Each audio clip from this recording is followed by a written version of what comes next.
ਵਾਹਿਗੁਰੂ ਜੀ ਕਾ ਖਾਲਸਾ ਵਾਹਿਗੁਰੂ ਜੀ ਕੀ ਫਤਿਹ। ਦੋਸਤੋ ਮੈਂ ਇੰਦਰਜੀਤ ਸਿੰਘ, ਤੁਸੀਂ ਦੇਖ ਰਹੇ ਹੋ ਟੂਰਿਸਟ ਇੰਡੀਆ ਇੰਸਟਾਗ੍ਰਾਮ ਫੇਸਬੁੱਕ ਤੇ YouTube ਚੈਨਲ। ਆਪਣੀ ਇਹ ਵੀਡੀਓ ਹੁੰਦੀ ਹੈ Q&A ਯਾਨੀ ਕਿ ਕੁਐਸਚਨ ਤੇ ਆਨਸਰ। ਤੁਸੀਂ ਕਮੈਂਟ ਦੇ ਰੂਪ ਵਿੱਚ ਮੈਨੂੰ ਸਵਾਲ ਕਰਦੇ ਹੋ ਔਰ ਮੈਂ ਤੁਹਾਡੇ ਸਾਰੇ ਸਵਾਲਾਂ ਦਾ ਜਵਾਬ ਇਸ ਵੀਡੀਓ 'ਚ ਦਿੰਦਾ ਹੁੰਦਾ। ਇਹ ਵੀਡੀਓ ਹਰ ਰੋਜ਼ ਰਾਤ ਨੂੰ YouTube ਤੋਂ ਰਿਲੀਜ਼ ਹੁੰਦੀ ਹੈ। ਆਓ ਸ਼ੁਰੂ ਕਰਦੇ ਹਾਂ ਅੱਜ ਦਾ Q&A। ਸਭ ਤੋਂ ਪਹਿਲਾ ਕਮੈਂਟ ਹੈ ਜੀ ਨਿਸ਼ਾਨ ਸਿੰਘ ਦਾ। ਲਿਖਦੇ ਨੇ, ਸਰ ਜੀ ਨਿਊਜ਼ੀਲੈਂਡ ਲਈ ਗੈਪ ਕਿੰਨੇ ਸਾਲ ਦਾ ਐਕਸੈਪਟ ਹੈ ਸਟੱਡੀ ਦੇ ਵਿੱਚ? ਇਹਨਾਂ ਦਾ ਜਿਹੜਾ ਸਵਾਲ ਹੈਗਾ ਉਹ ਸਟੱਡੀ ਵੀਜ਼ੇ ਨੂੰ ਲੈ ਕੇ ਹੈ। ਇਹ ਪੁੱਛਦੇ ਨੇ ਕਿ ਕਿੰਨੇ ਸਾਲ ਦਾ ਗੈਪ ਜਿਹੜਾ ਹੈਗਾ ਜੀ ਉਹ ਐਕਸੈਪਟ ਕਰ ਲੈਂਦੀ ਹੈ embassy.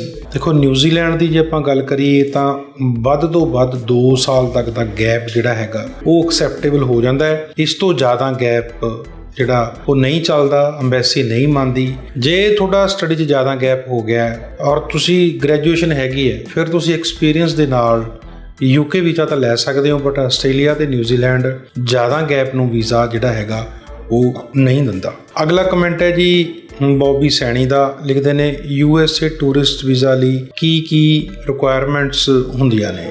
Brother UK tourist visa ਲਈ ਤੁਹਾਡੀ ਜਿਹੜੀ ਕਮਿਊਨੀਕੇਸ਼ਨ ਸਕਿੱਲ ਹੈਗੀ ਹੈ ਨਾ ਉਹ ਬਹੁਤ ਵਧੀਆ ਹੋਣੀ ਚਾਹੀਦੀ ਹੈਗੀ ਹੈ। USA ਵੀਜ਼ਾ ਲਈ ਸਭ ਤੋਂ ਵੱਡੀ ਗੱਲ ਇਹ ਹੈ ਕਿ ਇਸ ਕੰਟਰੀ ਲਈ ਤੁਹਾਨੂੰ ਕਿਸੇ ਤਰ੍ਹਾਂ ਦਾ ਕੋਈ ਪੇਪਰ ਦਿਖਾਉਣ ਦੀ ਜ਼ਰੂਰਤ ਨਹੀਂ ਹੁੰਦੀ। ਜੇ ਆਪਾਂ ਹੋਰ ਕੰਟਰੀਆਂ ਦੀ ਗੱਲ ਕਰਦੇ ਹਾਂ ਜਿਵੇਂ ਕਿ ਕੈਨੇਡਾ, UK, ਆਸਟ੍ਰੇਲੀਆ, ਨਿਊਜ਼ੀਲੈਂਡ, ਇੱਥੇ ਆਪਣੀ ਇੱਕ ਪੇਪਰ ਫਾਈਲ ਬਣ ਕੇ ਜਾਂਦੀ ਹੈ। ਫਾਈਲ ਦੇ ਵਿੱਚ ਯਾਨੀ ਕਿ ਤੁਹਾਡੇ ਪੇਪਰ ਸਕੈਨ ਹੁੰਦੇ ਨੇ ਜਿਹਦੇ ਵਿੱਚ ਤੁਹਾਡੀ ITR, ਤੁਹਾਡੀ ਬੈਂਕ ਸਟੇਟਮੈਂਟ, ਬੈਂਕ ਬੈਲੈਂਸ, ਇਹ ਸਾਰੀਆਂ ਚੀਜ਼ਾਂ ਐਪਲੀਕੇਸ਼ਨ ਦੇ ਨਾਲ ਲੱਗਦੀਆਂ ਨੇ। ਬਟ USA ਇਸ ਤਰ੍ਹਾਂ ਦਾ ਕੰਟਰੀ ਹੈ ਜਿਹੜਾ ਐਪਲੀਕੇਸ਼ਨ ਦੇ ਨਾਲ ਕਿਸੇ ਤਰ੍ਹਾਂ ਦਾ ਕੋਈ ਡਾਕੂਮੈਂਟ ਨਹੀਂ ਮੰਗਦਾ। ਇਹਦਾ ਸਿਸਟਮ ਕੀ ਹੁੰਦਾ ਹੈ, ਆਪਾਂ ਨੂੰ ਸਭ ਤੋਂ ਪਹਿਲਾਂ ਆਨਲਾਈਨ ਐਪਲੀਕੇਸ਼ਨ ਪਾਣੀ ਪੈਂਦੀ ਹੈ ਜਿਹਨੂੰ ਆਪਾਂ DS-160 ਫਾਰਮ ਕਹਿੰਦੇ ਹਾਂ। ਜਦੋਂ ਆਪਾਂ USA ਦਾ ਵੀਜ਼ਾ ਅਪਲਾਈ ਕਰਦੇ ਹਾਂ ਤਾਂ ਆਪਾਂ ਨੂੰ ਸਭ ਤੋਂ ਪਹਿਲਾਂ ਆਨਲਾਈਨ ਜਾ ਕੇ DS-160 ਫਾਰਮ ਫਿਲ ਕਰਨਾ ਪੈਂਦਾ ਹੈ। ਉਹ ਫਾਰਮ ਦੇ ਵਿੱਚ ਤੁਹਾਡੀ ਪੂਰੀ ਡਿਟੇਲ ਆ ਜਾਂਦੀ ਹੈ, ਤੁਸੀਂ ਕੀ ਕਰਦੇ ਹੋ, ਤੁਹਾਡਾ ਕੰਮਕਾਰ ਕੀ ਹੈਗਾ, ਤੁਹਾਡੇ ਮਾਂ ਪਿਓ ਦਾ ਨਾਂ, ਤੁਹਾਡੇ ਕੰਮ ਦੀ ਡਿਟੇਲ, ਤੁਹਾਨੂੰ ਕੰਮ ਤੋਂ ਹੋਣ ਲਈ ਇਨਕਮ ਕਿੰਨੀ ਹੈ, ਠੀਕ ਹੈ ਜੀ, ਔਰ ਤੁਸੀਂ ਕਿੱਥੇ ਜਾ ਰਹੇ ਹੋ, ਕਿੱਥੇ ਰੁਕੋਗੇ, ਇਸ ਤਰ੍ਹਾਂ ਦੀ ਡਿਟੇਲ ਨਾਲ ਤੁਸੀਂ ਫਾਰਮ ਭਰਨਾ ਹੈ। ਪਰ ਪੇਪਰ ਨਾਲ ਕੋਈ ਅਟੈਚ ਨਹੀਂ ਹੁੰਦਾ। ਤੁਹਾਡੀ ਇੰਟਰਵਿਊ ਹੁੰਦੀ ਹੈਗੀ ਹੈ। ਜੇਕਰ ਤੁਸੀਂ ਵਧੀਆ ਤਰੀਕੇ ਨਾਲ ਇੰਟਰਵਿਊ ਦੇ ਦਿੰਦੇ ਹੋ, ਤੁਸੀਂ ਵੀਜ਼ਾ ਆਫਿਸਰ ਨੂੰ ਕਨਵਿੰਸ ਕਰ ਲੈਂਦੇ ਹੋ ਤਾਂ ਤੁਹਾਨੂੰ ਵੀਜ਼ਾ ਮਿਲ ਜਾਂਦਾ ਹੈ। ਔਰ ਸਭ ਤੋਂ ਵੱਡੀ ਗੱਲ ਇਹ ਹੈ ਕਿ ਟੂਰਿਸਟ ਵੀਜ਼ਾ ਲਈ ਤੁਸੀਂ ਹਿੰਦੀ, ਪੰਜਾਬੀ ਜਾਂ ਕਿਸੇ ਹੋਰ ਇੰਡੀਅਨ ਲੈਂਗੁਏਜ ਦੇ ਵਿੱਚ ਵੀ ਇੰਟਰਵਿਊ ਜਿਹੜੀ ਹੈਗੀ ਹੈ ਉਹ ਦੇ ਸਕਦੇ ਹੋ। ਇਸ ਕਰਕੇ ਮੈਂ ਅਕਸਰ ਇਹ ਚੀਜ਼ ਕਹਿੰਦਾ ਹੁੰਦਾ ਕਿ ਹੋਰਾਂ ਕੰਟਰੀਆਂ ਨਾਲੋਂ USA ਦਾ ਵੀਜ਼ਾ ਈਜ਼ੀ ਹੁੰਦਾ ਹੈ ਕਿਉਂਕਿ ਇਹਦੇ ਵਿੱਚ ਕਿਸੇ ਤਰ੍ਹਾਂ ਦੇ ਕੋਈ ਡਾਕੂਮੈਂਟ ਦੇਣ ਦੀ ਜ਼ਰੂਰਤ ਨਹੀਂ ਪੈਂਦੀ। ਜੇਕਰ ਤੁਸੀਂ ਇੰਟਰਵਿਊ ਦੀ ਪ੍ਰੋਪਰ ਤਿਆਰੀ ਕਰਕੇ ਜਾਂਦੇ ਹੋ ਤਾਂ ਵੀਜ਼ਾ ਜਿਹੜਾ ਹੈਗਾ ਉਹ ਤੁਹਾਨੂੰ ਮਿਲ ਜਾਂਦਾ ਹੈ। ਸੋ ਕੋਈ ਦਿੱਕਤ ਵਾਲੀ ਗੱਲ ਨਹੀਂ, ਨਾਰਮਲ ਬੰਦਾ ਵੀ USA ਦਾ ਵੀਜ਼ਾ ਲੈ ਸਕਦਾ है। अगला कमेंट है जी मिस्टर वीर का। लिखते हैं, सर फ्रेश पासपोर्ट से UK का टूरिस्ट वीज़ा लग जाएगा? आइलेट्स नहीं की हुई है, प्रॉपर्टी भी कम है, फंड शो करवाए हैं, एज 22 ईयर है, सर हो जाएगा क्या? बताइए प्लीज़। देखिए जो UK का वीज़ा ना वो टोटली आपकी फाइनेंशियल पे डिपेंड करता है। फाइनेंशियल मीन्स आपकी जो लेन देन है वो किस तरह का है, आपका फाइनेंस किस तरह का है। जो UK एम्बेसी है वो अक्सर उस बंदे को वीज़ा दे देती है जिसका फाइनेंशियल बहुत अच्छा है, यानी कि जिसकी ट्रांजैक्शन अच्छी नहीं। देखो हर एक कंट्री का वीज़ा देने का एक अपना तरीका होता है। कोई कंट्री आपकी किसी चीज़ पे ध्यान केंद्रित करती है और कोई किसी चीज़ पे। जैसे कनाडा है, कनाडा आपके फैमिली टाइज देखता है, कनाडा आपका एम्प्लॉयमेंट प्रोस्पेक्ट देखता है, कनाडा आपका पर्पस ऑफ विजिट देखता है। जबकि UK में जो है UK सिर्फ और सिर्फ आपका फाइनेंशियल देखता है। यदि आपका फाइनेंशियल अच्छा है तो आपको वीज़ा मिल जाता है। फाइनेंशियल मीन्स आपकी ITR और आपकी बैंक स्टेटमेंट। और ज़्यादा जो एम्बेसी का फोकस रहता है वो आपकी बैंक स्टेटमेंट पे रहता है। यदि आप UK जाना चाहते हैं तो मिनिमम 3 से 4 महीने की अच्छी बैंक स्टेटमेंट बना लीजिए ट्रांजैक्शन के साथ। ये नहीं कि आपने बैलेंस डलवा देना है, प्रॉपर ट्रांजैक्शन हो जिससे ये चीज़ साबित होती हो कि आपकी जो एक इनकम है वो अच्छे तरीके से इनकम आ रही है और आप उसको प्रॉपर यूटिलाइज कर रहे हो।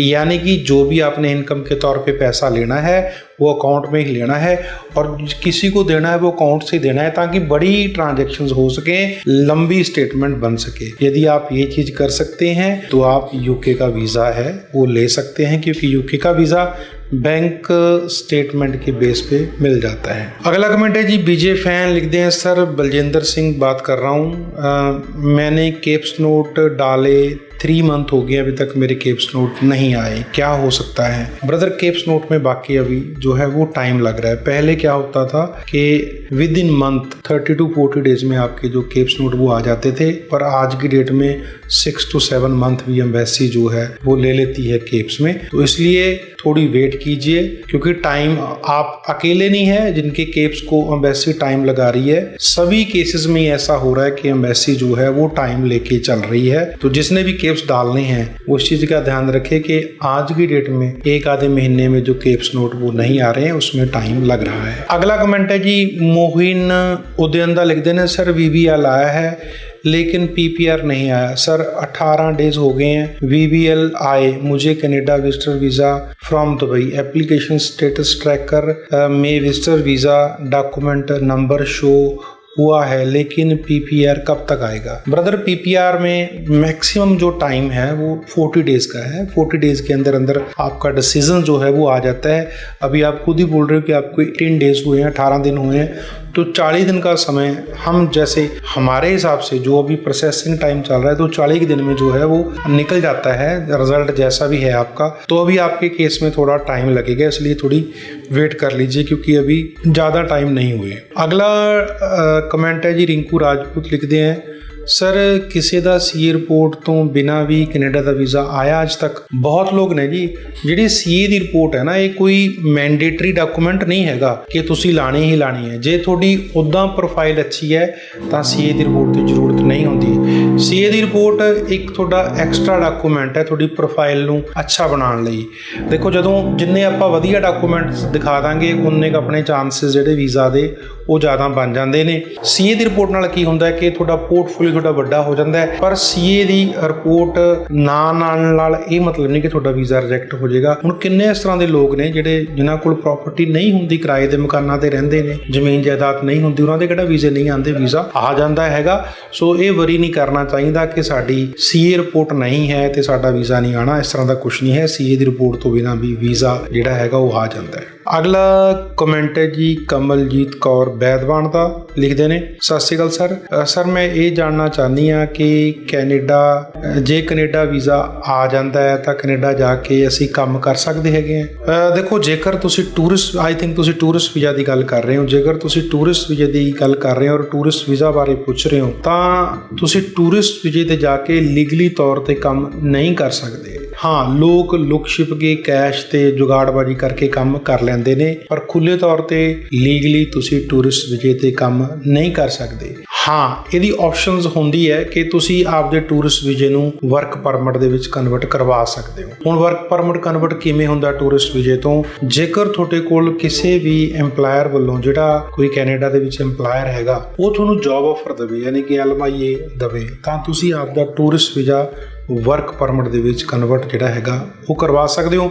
ਬਹੁਤ ਸਾਰੇ ਲੋਕ ਨੇ ਜਿਹੜੇ ਕੈਨੇਡਾ ਜਾ ਕੇ ਆਪਦੇ ਟੂਰਿਸਟ ਵੀਜ਼ੇ ਨੂੰ ਵਰਕ ਪਰਮਿਟ 'ਚ ਕਨਵਰਟ ਕਰਵਾ ਲੈਂਦੇ ਨੇ ਤੇ ਕੰਮ ਕਰ ਲੈਂਦੇ ਨੇ, ਕਿਉਂਕਿ ਜਦੋਂ ਇੱਕ ਵਾਰੀ ਵਰਕ ਪਰਮਿਟ ਤੁਸੀਂ ਚਲੇ ਗਏ ਫਿਰ ਤੁਸੀਂ ਲੀਗਲੀ ਜਿਹੜਾ ਹੈਗਾ ਆਪਦਾ ਕੰਮ ਕਰ ਸਕਦੇ ਹੈਗੇ ਹੋ। ਔਰ ਤੁਹਾਡਾ ਫਿਰ ਜਿਹੜਾ ਪ੍ਰੋਸੈਸ ਹੈਗਾ, ਪਹਿਲਾਂ ਵਰਕ ਪਰਮਿਟ, ਫਿਰ ਵਰਕ ਪਰਮਿਟ ਟੂ PR, ਇਹ ਅੱਗੇ ਚੱਲਦਾ ਰਹਿੰਦਾ ਹੈਗਾ। ਸੋ ਜਿਸ ਕਿਸੇ ਕੋਲ ਵੀ ਟੂਰਿਸਟ ਵੀਜ਼ਾ ਹੈ ਉਹ ਅੱਗੇ ਜਾ ਕੇ ਆਪਦਾ ਟੂਰਿਸਟ ਨੂੰ ਕਨਵਰਟ ਕਰ ਸਕਦਾ ਹੈਗਾ ਜੀ। ਅਗਲਾ ਕਮੈਂਟ ਹੈ ਜੀ ਦਵਿੰਦਰ ਸਿੰਘ ਦਾ। ਦਵਿੰਦਰ ਸਿੰਘ ਲਿਖਦੇ ਨੇ ਜੀ, ਨਿਊਜ਼ੀਲੈਂਡ ਜੇ ਵੀਜ਼ਾ ਆ ਜਾਵੇ, ਨਿਊਜ਼ੀਲੈਂਡ ਜਾ ਕੇ ਅਸੀਂ ਕੀ ਕੈਨੇਡਾ ਦਾ ਵੀਜ਼ਾ ਅਪਲਾਈ ਕਰ ਸਕਦੇ ਹਾਂ? ਬਿਲਕੁਲ ਕਰ ਸਕਦੇ ਹੋ। ਤੁਸੀਂ ਕਿਸੇ ਵੀ ਕੰਟਰੀ 'ਚ ਹੈਗੇ ਹੋ, ਕਿਸੇ ਵੀ ਵੀਜ਼ੇ ਤੇ ਹੈਗੇ ਹੋ, ਤੁਹਾਡਾ ਜਿਹੜਾ ਸਟੇਟਸ ਹੈ ਉਹ ਲੀਗਲ ਹੋਣਾ ਚਾਹੀਦਾ ਹੈਗਾ। ਜੇਕਰ ਤੁਸੀਂ ਕਿਸੇ ਵੀ ਕੰਟਰੀ 'ਚ ਗਏ ਹੋ, ਤੁਹਾਡੇ ਕੋਲ ਟੂਰਿਸਟ ਵੀਜ਼ਾ, ਉੱਥੋਂ ਅੱਗੇ ਤੁਸੀਂ ਕਿਸੇ ਵੀ ਕੰਟਰੀ ਦਾ ਜਿਹੜਾ ਵੀਜ਼ਾ ਹੈਗਾ ਉਹ ਅਪਲਾਈ ਕਰ ਸਕਦੇ ਹੋ, ਬਸ਼ਰਤੇ ਤੁਹਾਡੇ ਕੋਲ ਪੇਪਰ ਹੋਣ, ਯਾਨੀ ਕਿ ਤੁਹਾਡੇ ਕੋਲ ਬੈਂਕ ਸਟੇਟਮੈਂਟ ਹੋਵੇ, ਤੁਹਾਡਾ ਇਨਕਮ ਦਾ ਸਾਧਨ ਹੋਵੇ, ITR ਹੋਵੇ, ਔਰ ਤੁਹਾਡੀ ਪ੍ਰੋਪਰਟੀ ਦੀ ਵੈਲਿਊਏਸ਼ਨ, ਪਾਸਪੋਰਟ ਦੀ ਕਾਪੀ, ਫੋਟੋ ਤੇ ਫੈਮਿਲੀ ਦੀ ਡਿਟੇਲ। ਜੇਕਰ ਤੁਸੀਂ ਪੇਪਰ ਪ੍ਰੋਵਾਈਡ ਕਰਾ ਸਕਦੇ ਹੋ ਤਾਂ ਤੁਸੀਂ ਕਿਸੇ ਵੀ ਕੰਟਰੀ ਤੋਂ ਅੱਗੇ ਕਿਸੇ ਵੱਡੀ ਕੰਟਰੀ ਦਾ ਵੀਜ਼ਾ